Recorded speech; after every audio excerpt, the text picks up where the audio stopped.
אין לי כסף לתיק. אין, כי זה גם מחברות, גם ספרים. אבא, זה בסדר. אין לי כסף להכל.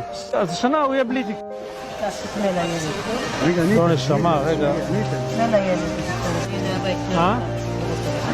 רגע, איך קוראים לך? אני כחבר. קודם כל, ריגשת. זה ניסוי חברתי, יש פה מצלמה שמצלמת אתכם. איזה נשמה, להוציא 100 שקל ולתת לי ביד, זאת פעולה.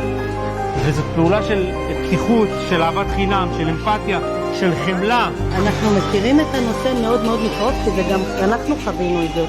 אתם הייתם במקום הזה? של הקושי? אנחנו במקומות האלה, כן. זה מחמם את הלב וזה מרגש לפגוש אנשים כמוכם. באמת, זה מרגש אותי כל פעם מחדש. הסיבה שאני פה היום בטבריה זה בגלל שעשינו שיתוף פעולה עם ביג פשן טבריה, והמדהימים האלה רצו לתת השראה של אהבת חינם. יש מתנה שהם נתנו לי לתת לך. אני? כן, לך. 10 גיפט קארדים על סך 500 שקל, זה בשבילך.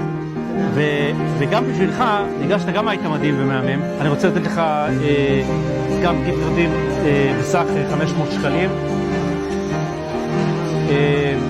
שמחתי להכיר אתכם, אתם משפחה מדהימה ומהממת.